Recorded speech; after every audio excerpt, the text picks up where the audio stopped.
राय academy को आपण समस्त को स्वागत करुचे। आज आम पिला माने पढ़िबा अर्थ विज्ञान।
तो पिला माने शब्द आउ अर्थ दुहे अटंती अभिन्न। चंदन सहित तार सुगंध जेसन। एथुरु आमे कोन बुझिले जे चंदन सहित तार सुगंध जेपरि जड़ित होई थाए आउ सेहि पई चंदन सर्वादृत होई परिछि। चंदनर सुवास जोगु आमे चंदन को भलो पाउ। ठाकुर को पूजा रे भी लागे, विभिन्न प्रसाधन सामग्री रे भी चंदन को आमे व्यवहार करिथौ। तेणु चंदनर सुवास जोगु चंदन सर्वादृत होई परिछि। चंदन आउ सुवास अंगांगी भावी जड़ित आउ तार सुवास पई ही चंदन प्रतिष्ठित होई परिछि। सेहि परि भाबरे शब्द एवं अर्थ दुहे परस्पर अंगांगी भावे जड़ित। शब्दर जदि अर्थ नाही आमे ताकू केतेबेले भी शब्द बोली कहि परिबा नाही। तेणु जेतेबेले कोनोसी शब्दर अर्थ अछि सेतेबेले आमे जानिबा जे एटा गोटे शब्द। कोनोसी अर्थ नाही तो सेटा होची निरर्थक बा शब्द नुहे। जेमिति मु एबे कहबी रकप पटमब एगुडा जो कहली तमे बुझी पारलो कि किछि? तो बुझी पारलो नाही तो ता माने कोन हला एटा गोटे गोटे शब्द नुहे हला। जहार कोनोसी अर्थ नाही से शब्द नुहे। किंतु मु एबे जदि कहबी जल वायु अग्नि एगुडिकर अर्थ अछि। जल माने पानी, वायु माने पवन, अग्नि माने निया। तो जानिच तो एगुडिकर अर्थ अछि जोटा तुमर अर्थपूर्ण सूचौची, अर्थ को सूचौची सेटा होची शब्द। तो आमे एथिरु जानिले एक बा एकाधिक शब्द, एक बा एकाधिक अक्षर जेतेबेले मिलित होई गोटे अर्थपूर्ण शब्द तैयारी करंती से होची शब्द हला। तो आमे कोनोसी अर्थ प्रकाश जेतेबेले करूचंती अक्षर गुडिक मिलित होई कि ताहले आमे ताकू कहिले शब्द। तो शब्द विभिन्न प्रकार हेई पारे हला। तो आमर जो आमे अर्थ विज्ञान जो पढ़िबा शब्दर जो अर्थ बाहर करिकी अर्थ विज्ञान जो पढ़िबा एही अर्थ विज्ञान कोन पई हिची ना भाषार जो अर्थ बुझिबा को हला। भाषा एवं शब्द, भाषा एवं शब्द शरीर एवं आत्मा सदृश हला। भाषा को आमे जेतेबेले भाषा बोली कहिबा भाषा एवं शब्द, भाषा रे शब्द नथिले भाषा नथिबो। तो भाषा और शब्द हेउचंती कोन शरीर और आत्मा सदृश। आत्मा जदि नथिबो जेमति शरीर निष्क्रिय सेमिति जदि भाषा रे प्रकृत उत्कृष्ट शब्द नथिबो ताहले भाषा मध्य निष्क्रिय। ताहले एही भाषार अर्थ, भाषा रे जो शब्द गुडिक अछि सेही शब्द गुडिकर अर्थ को आमे जेतेबेले विचार को नउचे, एही भाषार शब्दर अर्थ गुडिक आमे जेतेबेले विचार को नउचे ताकू आमे कहूचे भाषा सॉरी अर्थ विज्ञान, अर्थ विज्ञान बा सिमेंटिक्स।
तो कौन जानिले आमे जेतेबेले आमे भाषा रे जो शब्द गुड़िक व्यवहार करा जायछि सेही शब्द गुड़िकर अर्थ विचार करिबा अर्थ केमिति बाहरिला अर्थ केमिति परिवर्तन हैला सेही सब जिनिस को आमे कहिबा सिमेंटिक्स बा अर्थ विज्ञान हैला। तो आमे अर्थ विज्ञान रो माने जहा को जनक बोली कहा जाय हैला। वेद पुराण ऋषि जनक से होउचंती के ना जास को कहा जाए अर्थ विज्ञान रो जनक।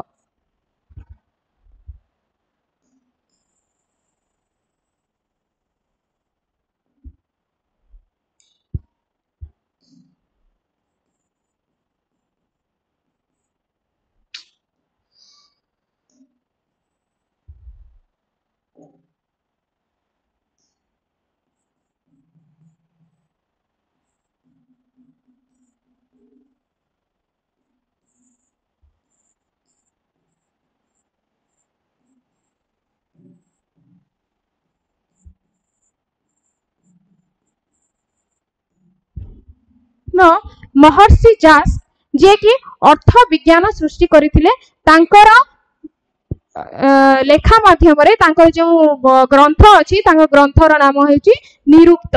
कोन निरुक्त। ए निरुक्त रे शब्दर अर्थ कोन शब्द किपरि तयारी हैला शब्द किपरि परिवर्तन हैला सेही सब विषय रे से वर्णना करिसंती। तो एही निरुक्त को कोन कहा जाय वेदर एक अंश बोली मध्य कहा जाय वेदर एक अंश बोली मध्य कहा जाय।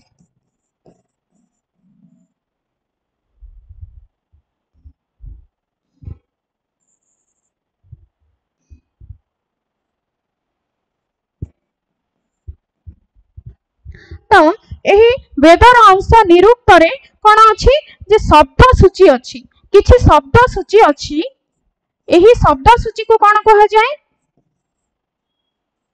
शब्द सूची ताकू कहा जाय निघंटु। जास्कर निरुक्त रे शब्द सूची रहिछि वेदर शब्द सूची रहिछि से शब्द सूची के कहा जाय निघंटु। आ निघंटु रे जे शब्द गुड़िक रहिछि ताहार धातु एवं प्रत्ययगत से अर्थ बाहर करिसंती।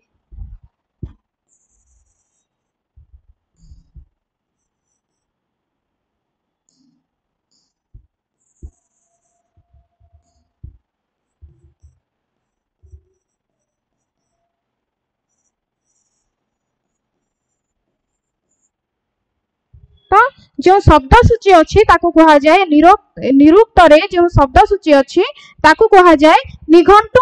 आ निघंटु रे जो शब्द गुड़िक अच्छी ताहार धातु एवं प्रत्ययगत अर्थ से बाहर करिसंती किए ना जास जने वैदिक ऋषि महर्षि। तापरे आउ कोन करिसंती से एही जो निघंटु निरुक्त लिखिचंती निरुक्त रे गोटे विशेष कथा कहिचंती जे विशेष्य जे कोनोसी विशेष्य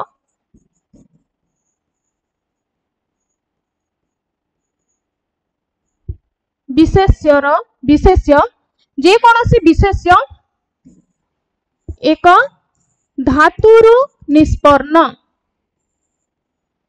उत्पन्न बा निष्पन्न कोनोसी ना कोनोसी धातुरु तांकर जो कोनोसी ना कोनोसी विशेष्य कोनोसी ना कोनोसी धातुरु उत्पन्न होइछि। तो तापरे से जो उदाहरण गुड़िक देइछंती शब्द गुड़िक किपरि गठन होइछि किपरि किपरि परिवर्तन होइछि तार सबुर उदाहरण से वैदिक उदाहरण रु नेइछंती आ वैदिक प्रसंग को भित्ति करिके देइछंती। तो शब्दर बहुत गुड़िए आमे कोन भाषागत दृष्टि आमे शब्द को विभिन्न रूप रे आमे शब्द को देखि थाउ। आमे जो भाषाटी कहूछु आमे कहूछु ओडिया तो इंग्लिश रे सेटा अलगा ही पारे किंतु शब्दर अर्थ समान थिबो शब्दर अर्थ समान थाई मध्य अर्थ समान थाई मध्य भाषागत दृष्टि अलग अलग होता है।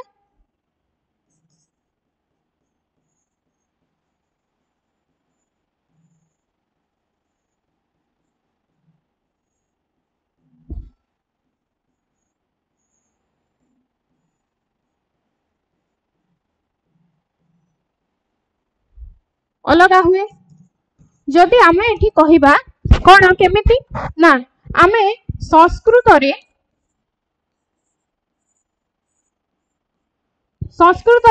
आमे कहूचे अश्व तो आमे ओडिया रे कोन कहूचे ताको घोड़ा। सेमिति आमे जदि ताको तेलुगु रे कहिबा ताको कहिबा गुर्रुमु। सेमिति तमिल रे ताको जते बेले कहिबा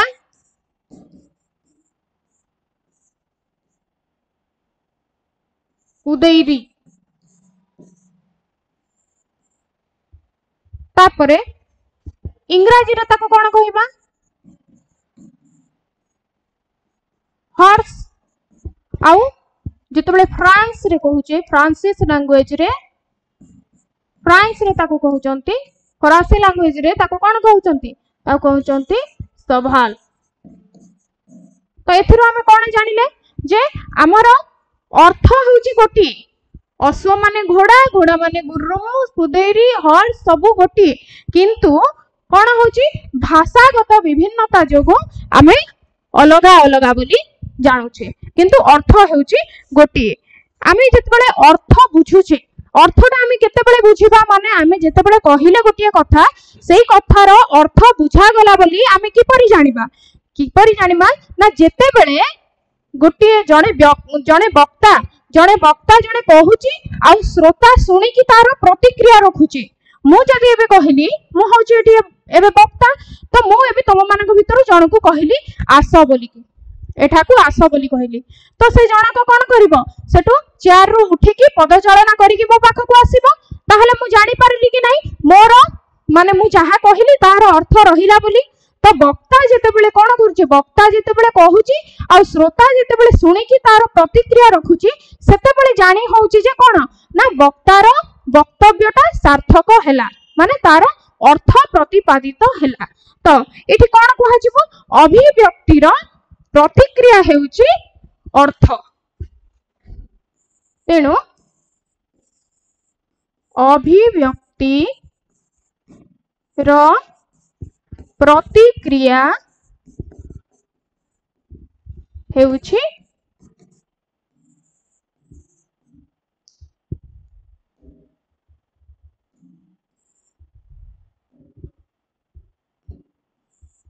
अर्थ। अभिव्यक्तिर प्रतिक्रिया माने इंग्लिश रे जाको आमे कहिबा रिएक्शन टू एक्सप्रेशन।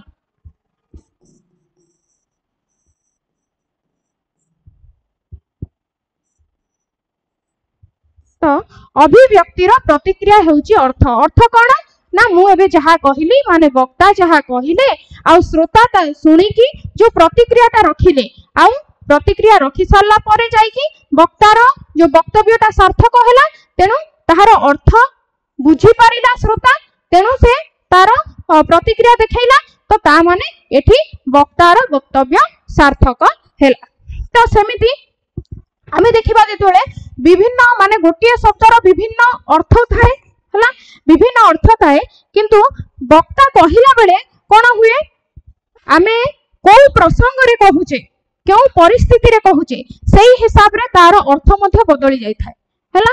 आमे जदि गोटिए जिंस कहूचे गोटिए शब्दर अर्थ जानिचे किंतु वक्ताटी को प्रसंग रे कहूची केउ अर्थ रे कहूची आमे सेटा जदि बुझी पारिबा नाही तो सेतिक बेले कोन हुए ताहार अर्थ अलग अर्थ रे बदली जाय थाए। केमिति देखो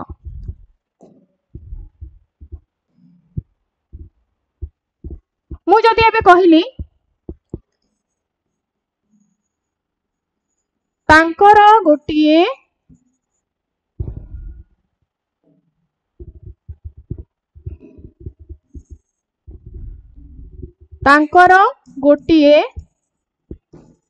गाड़ी अच्छी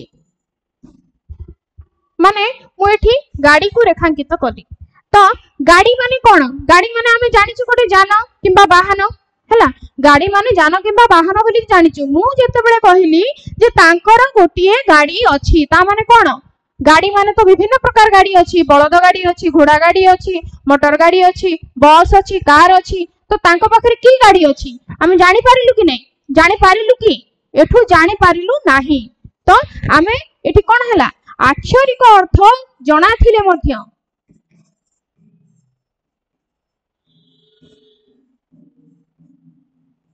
आक्षरिक अर्थ जणा थिले मध्य आमे को प्रसंग रे से कहूची आमे जानि पारिलु नाही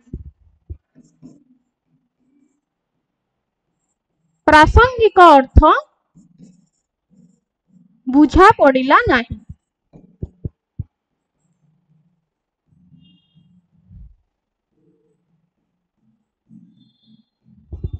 तो सही परि भाबरे कोन होची आहुरी पे बहुत गुडे उदाहरण अछि आमे जदी नबा गुटे घर बोली के पुणी सही आक्षरिक अर्थ और प्रासंगिक अर्थ उपरे घर बोली के नबा हला घर माने कोन बासगृह बासस्थली घर आमे जदी याको सप्तमी विभक्ति करिबा घर को आमे सप्तमी विभक्ति कले कोन होची घरे रे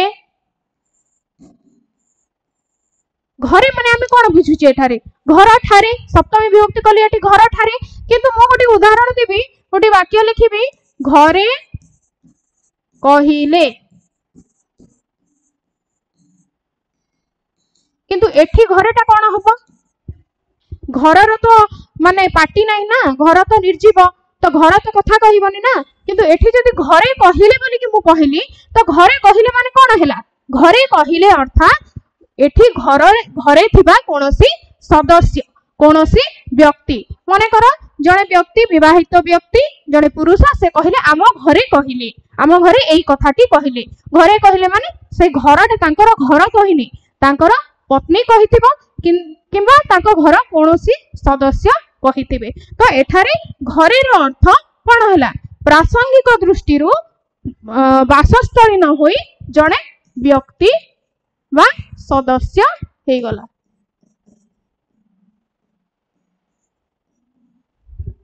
से परि भाबरे एठी घरे एमती हला किंतु मु आ गुटी कहिबी घरे हाथी किंतु एठी घरेर माने कोन हला किंतु एठी घरर माने कोन हला घर माने एठी कोन घर भितरे हाथी पसिची ता माने सेटा नुह घरे माने एठारे घरर अर्थात हला गोटिए हाथी हला तो आक्षरिक अर्थ गोटिए थाए प्रासंगिक अर्थ रे ताहा परिवर्तन मध्य हेई जाई थाए तो आमे अर्थ विज्ञान रे एई सब दिग विषय रे आमे आगो को पढिबा तो देखो आक्षरिक अर्थ हेले घर हेला गोटे बासस्थली किंतु जेतेबेले प्रसंग को आसिला प्रसंग रे एटा कोन हे गला सदस्य हे गला हला घरे एटी हाथी एही घरटा एठी कोन हे गला गोटिए हे गला तो आक्षरिक अर्थ एवं प्रासंगिक अर्थ सब बेले अलगा अलगा होई थाए हला तो सेही परी व्याकरणकार एवं अलंकारिक गण से माने मध्य कोन कहिसंती अर्थ को विभिन्न भाग रे शब्द रो अर्थ को विभिन्न भाग रे विभक्त करिसंती केमिति करिसंती व्याकरण दृष्टि रु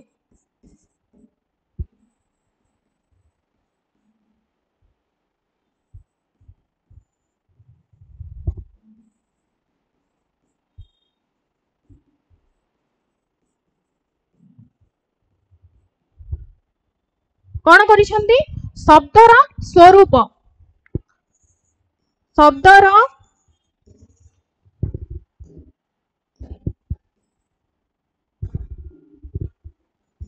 शब्दर स्वरूप एवं प्रकार दृष्टि तीन भागरे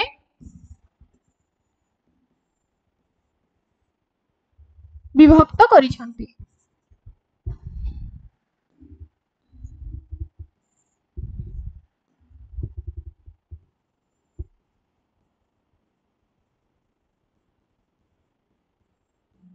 किपरि ना प्रथम रे हला अभिधा, द्वितीयटा हला लक्षणा, तृतीयटा हला व्यंजना।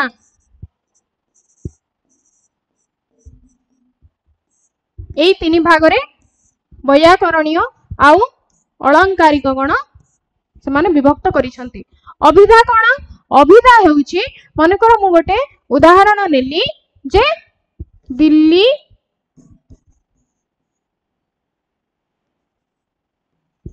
भारतर राजधानी, तो मुझे दिल्ली को नेली। दिल्ली शब्दटी कौन सूचैला? दिल्ली एक सहर आउ दिल्ली हूँ भारतर राजधानी। भारतर राजधानी माने भारतर समस्त राजनैतिक कार्यकलापर सर्वोच्च स्थली होउची दिल्ली। आमे एठारे कौन बुझिले? गोटे माने वाक्य कुहागला जे दिल्ली होउची भारतर राजधानी। ताहले एठी व्याकरणकार कहिले एठी दिल्ली होउची अभिधा हला। तो लक्षण कौन? सेमिति पुणी थरे दिल्ली को नेबा। दिल्ली अस्वीकार कला।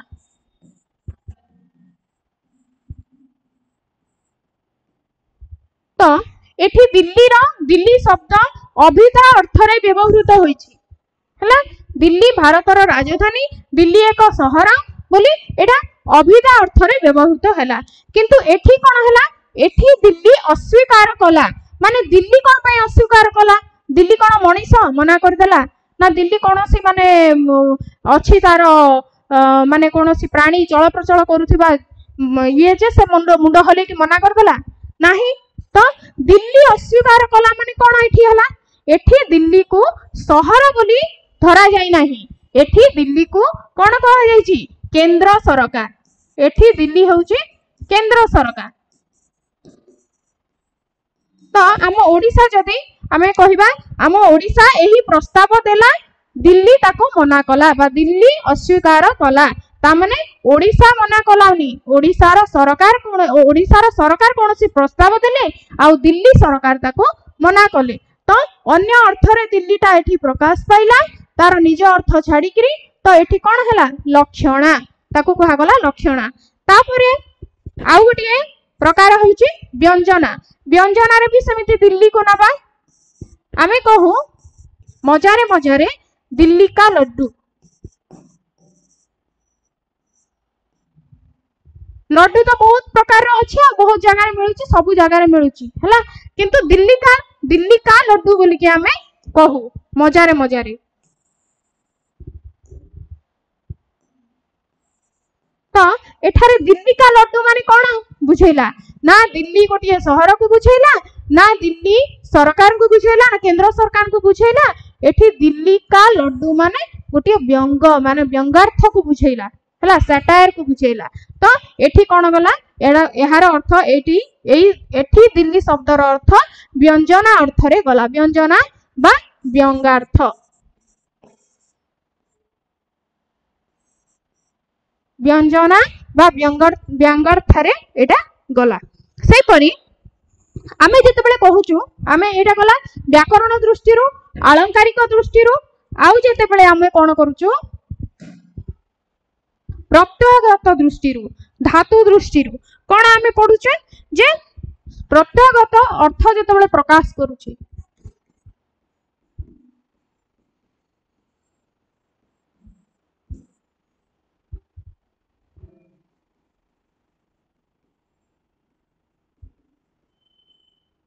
पुणी थरे शब्द को आमे तीन भाग रे विभक्त करूछु।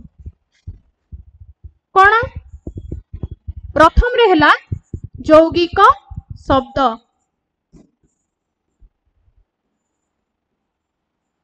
द्वितीय रे हला रूढ़ शब्द,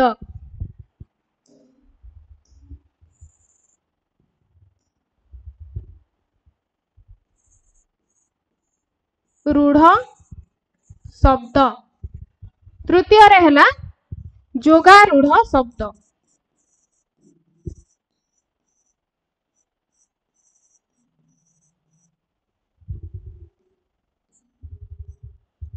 तो ये यौगिक शब्द कौन आम जाना यौगिक शब्द होची जेतेबेले आमर कौन होची प्रत्ययगत अर्थ प्रकाश करुची हला प्रत्यय आमे धातु सहित प्रत्यय जोग कले गोटे शब्द होची तो जेतेबेले प्रकाश करुची कौन मन कर आमे नेले गोटे शब्द कौन पाठ्य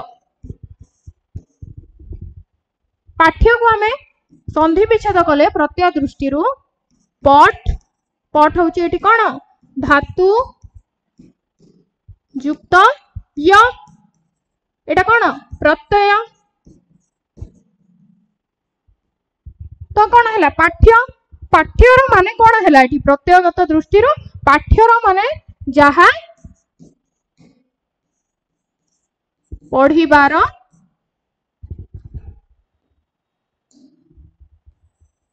पढ़िबार योग्य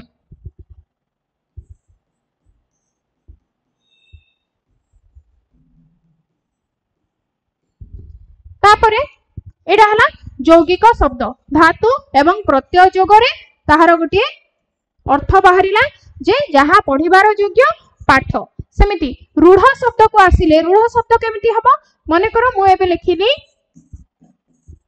लावण्य लावण्य को आमे जदी संधि विच्छेद करिबा प्रत्ययगत संधि विच्छेद करिबा कोन हबो लवण लवणटा एटी कोन गोटे शब्द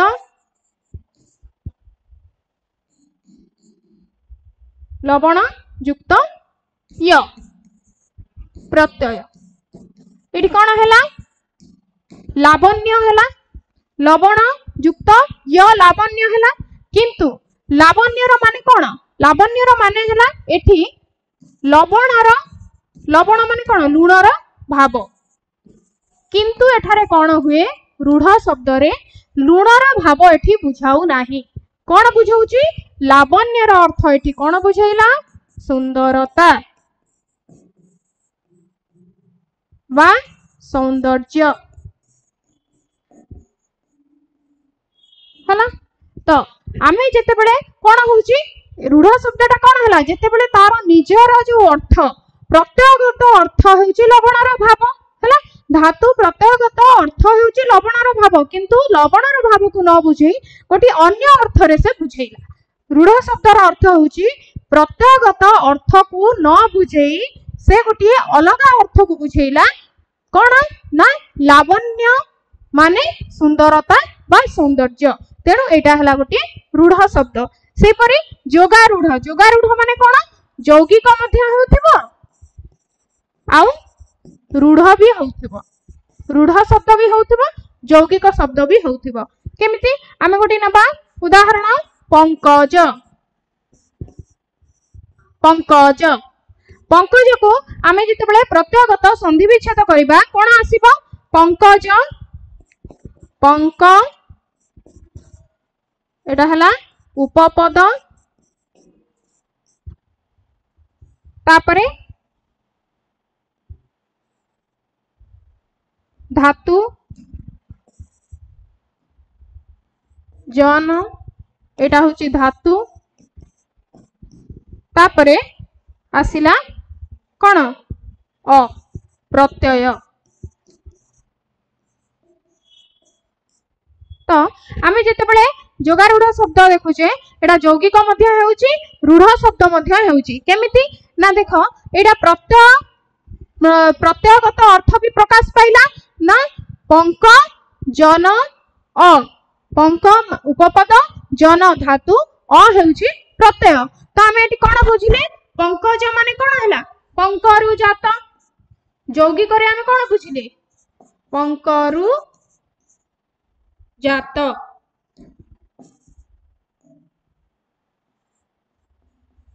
एटा हला यौगिक रे आमे बुझिले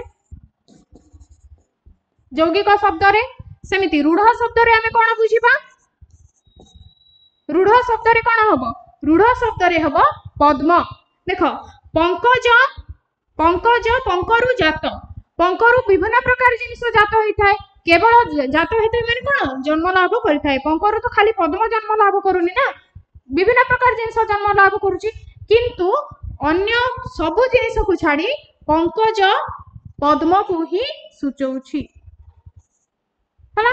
तो एटा हला रूढ़ शब्द। जेमिति कहली रूढ़ शब्द रे कोन हुए तार प्रत्ययगत अर्थ को छाड़ी देई प्रत्ययगत अर्थ जहा थाउ सेटा को छाड़ी देई गुडी अन्य अर्थ से बुझाई थाए तेणु से रूढ़ शब्द। एठारे मध्ये पंकज सेमति हला पंकज पंकज माने पंकर विभिन्न प्रकार जिनिस जात होई थाए किंतु आमे पद्म को ही पंकज बोली कहिताउ। तो कोन हला एठी यौगिक भी हला पंकजटा यौगिक भी हला रूढ़ भी हला तेणु आकु कुहा गला जोगा रूढ़ शब्द हला। तो आमे एही परि भाबे शब्दर अर्थ को नहीं शब्दर विभिन्न प्रकार को नहीं स्वरूप को नहीं विभिन्न व्याकरणकार माने अलंकारिक माने विभिन्न भाग रे विभक्त करिसंती तार अर्थ को विभिन्न भाग रे विभिन्न प्रकार से माने दर्शाई छंती। तो शब्द हेउची अभिव्यक्तिर अर्थ अभिव्यक्तिर माने शब्द हेउची अभिव्यक्तिर माध्यम आउ अर्थ जदि नथांता शब्दर अस्तित्व मध्य नथांता आउ तेणु आमे अर्थ हेउची आमे बुझिबा जे अर्थ हेउची गोटे सार्थक शब्दर प्रकृत प्राण। आमे परवर्ती क्लास रे पढ़िबा अर्थ परिवर्तन किपरि हैला काहीकि हैला केउ केउ दिगरे हैला केउ केउ माने अर्थ परिवर्तन पाई दायी। आज पाई एतिकी।